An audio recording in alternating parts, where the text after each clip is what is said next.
Hi, this is Noel Lopez with Ecommerce Disruptors, and in today's episode, we'll be talking about one of the most important portions or sections of your e-commerce store, which is the product detail page. The ultimate goal of this page is to provide your user with the necessary information for them to want to make that purchase. For today's episode, we'll have the Ecommerce Disruptors team, which includes Chris, Morgan, and Anil. Hey, Hello. everybody. So we want to make sure that we cover the necessary elements and the vital elements for this page, starting with the review section, which is really your social proof. Yeah, the reviews are absolutely crucial to a conversion because people are more likely to believe a consumer over a brand's claims. So the social proof of questions and answers, getting that answer to the common questions in addition to facts is really crucial. In addition is the moderation of those reviews. So a lot of people are just obviously publishing the best reviews. That looks good. But it also looks shady. Like everybody's radar goes off when you just see all 4s and 5s.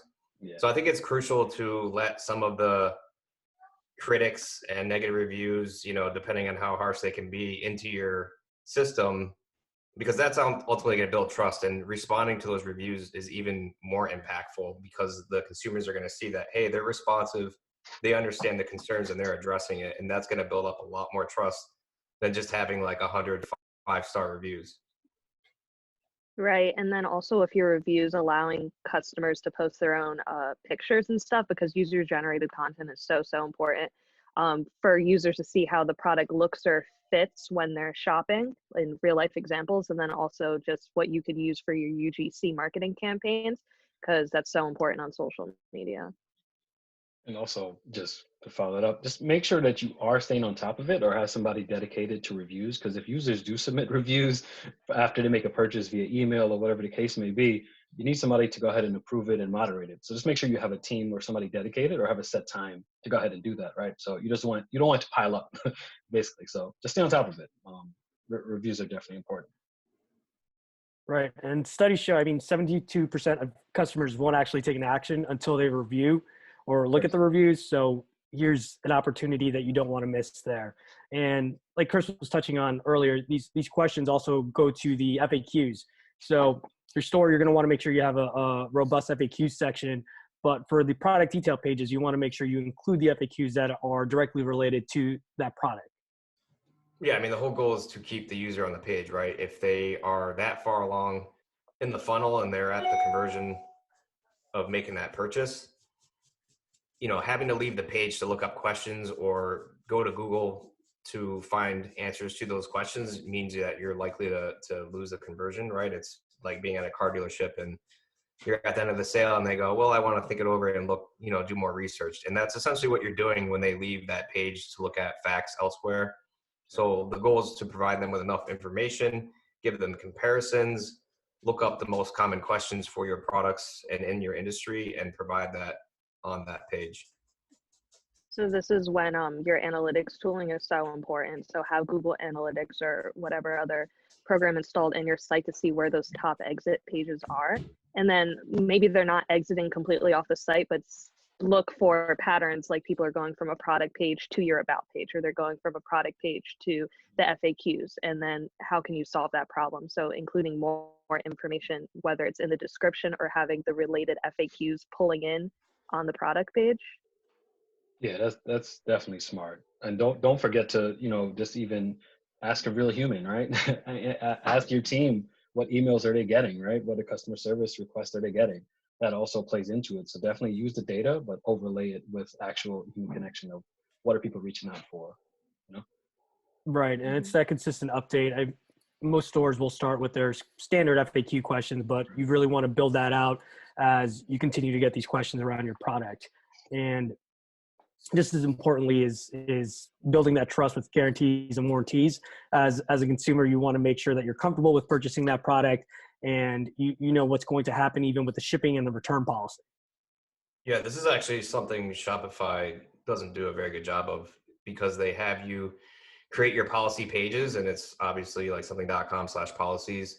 But what that's doing is driving people away from the critical information, again, to getting a conversion. So if I have to leave that PDP, search for your policy deep within your legal terms, you might have just lost a conversion right there. So I think one thing that you can really do that is helpful is do like tool tips or hover states or expandable accordions of giving that information within the PDP. So that means your return policy, what is your shipping policy, your warranties on that product. Answering that all up front just helps build that trust, and you're more likely to get that conversion. I think the shipping alone is absolutely critical. People will abandon, checkout once they see what that cost is or how long the shipping times are. So if you get that information up front before you even add to cart, you're more likely to get that conversion. Yeah, for sure. And then in like the world of Amazon Primes, people are used to quick shipping, free returns. So make that a part of your policies from the beginning. And if you offer a super good program, make it part of your marketing. So if you have 100% guarantee or whatever back, like show that on your site, because that will instill more of that trust in your product, because people are like, oh, if they're 100% sure I'm going to like it, yeah, I might as well just try and convert, and ship rates aren't super high. Right. No, I totally agree. I agree with everything they said. Yeah. 100% happiness guarantee. That does kind of bring up the age-old question, free shipping versus paid shipping. Right. And let's say, for instance, I'm buying a product that's $25 and I get free shipping. People have been known to drop off or not purchase that product if they have to pay for their shipping, even if it might add up to the same, for instance. Yeah, so you have to be smart about your pricing and how you stack that up against Amazon, because if you have your products on both Amazon and you have it on your store, the first thing that people are going to do is they're going to leave and then they're going to check on Amazon to see what the price is. And if they are eligible for Amazon Prime and they get that free shipping and it's, the same price, it's a no-brainer. They're going to go with Amazon. So I think you have to be smart about your pricing strategy with shipping. And then one other aspect is having that information above the fold. If you look at Amazon and how they do it, they have the shipping like so prominent right next to the pricing.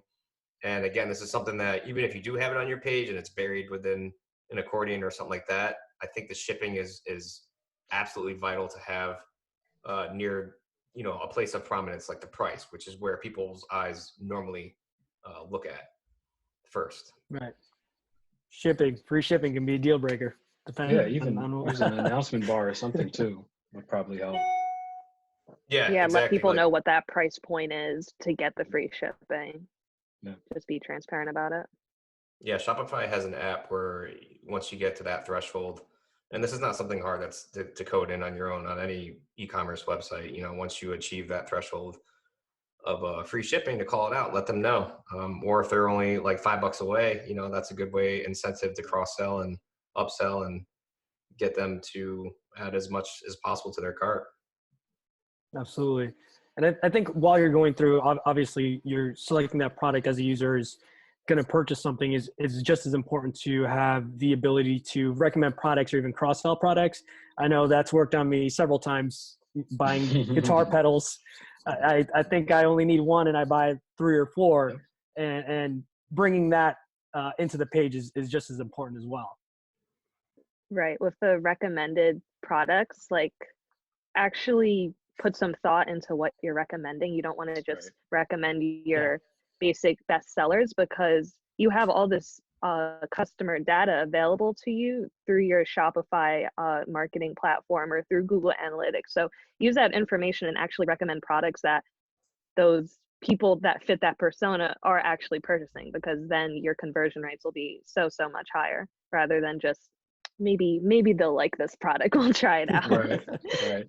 Totally. And then also make sure that you're showing these recommended or suggested products in multiple places, because you never know where somebody adds something to the cart and then goes to another section, right?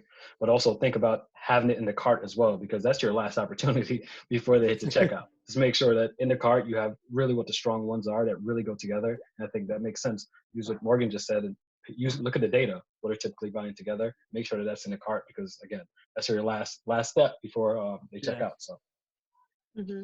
Or your second to last step if they leave. Always have that email marketing set up for them, and true. to let them know what they left in their cart. If you have that threshold of collecting the email beforehand, Yeah. Amazon is super good about it, but The, most stores are doing that now. And on top of that, I just experienced this out when I purchased this. What did I buy?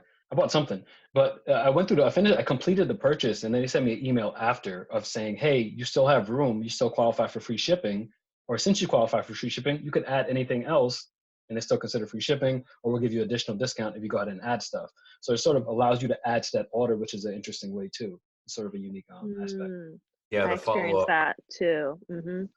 It was Free native, shipping. and I had already put through that their Shopify site too. I put through my order, and then they offered me like discounted samples. It was like $3 to add these Right. on, and Mhm. obviously I did. Yeah, Like here's the follow up is so critical. I It mean, think is. about when you're doing like a job interview or any of those types of interactions. The follow up is so critical to that relationship to keep top of mind, to stay in the conversation. So people that are leaving the page or they're doing cart abandonment, obviously most platforms like Shopify will automatically have that cart abandonment, but you can use that opportunity to provide more incentive or get them to share or provide a review. Most common is like a discount. If you lose the sale, they get the email, offer a discount, and they go back. That makes them feel good about their purchase and that they're getting the best deal out there, because most likely when they do leave and they left the conversion, it's because they're looking for that price or product elsewhere. So you're just providing further incentive. You're staying in the conversation. So the follow-up is absolutely critical to the conversion. absolutely, especially in this day and age when consumers are so much smarter in doing that price comparison. If let's say I'm looking at four different products and only one has that follow up, where do you think I'm going to go? Yeah. And in the times of coronavirus, I mean, we see the data.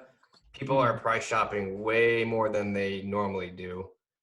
And this is all because they want to make sure that they're getting the best deal. Dollars are being spent conservatively. We're all kind of just nervous about what the future means for us. So people are more inclined to browse elsewhere, spend months at a time on a conversion that would normally only take a couple of days.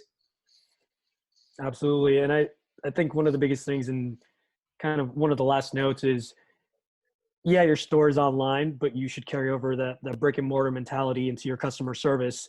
It's absolutely necessary regardless of what your industry is. And if possible, even having a live chat to interact with your consumers.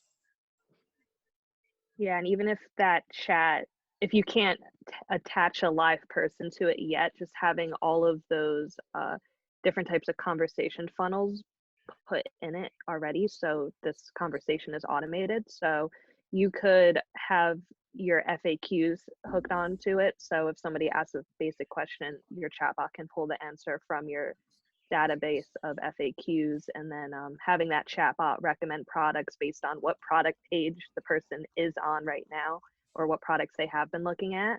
So I think like Zendesk does a good job of that. Yeah. I mean, that's what they're for, right? They have those recommended, like the FAQs. Hey, maybe your question is here, right? And then if you want to speak to somebody, then push them forward.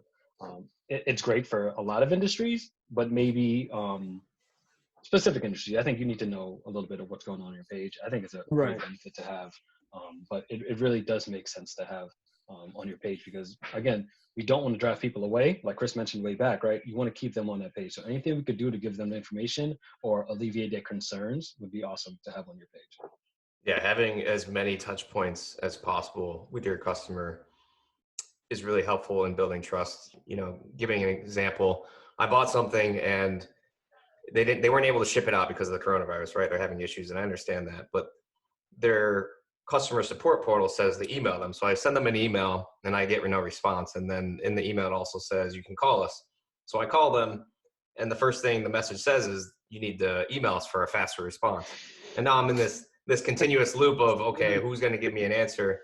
But this is a lot of, this is an issue for the consumer, right? They need to have that trust. And if I can't get in contact with you, whether that's a chatbot, which is the most ideal, because our millennials and Gen Z and all that, we love that type of communication. We don't like picking up the phone. So having that information on that PDP, whether it's your support line, your email, or a chatbot, is going to help that conversion again. You don't want them leaving that page or feeling like they can't reach out if they wanted to. because then it just feels like your company is doing something shady. So, you know, make it easy for them to get in touch with you. Absolutely. It takes time to build trust, but just as easily, and even probably more so with your online store, can be broken if you don't have these essential elements on your page, on your website. So I wanted to thank the team for joining and running through that today. What we're planning on doing for our next episode is just touching more on the SEO aspect, dynamic alt tags, schema markups, and definitely keep an eye out for that episode. It will be coming soon. In the meantime, stay safe and tune in next time. Thanks. Thanks.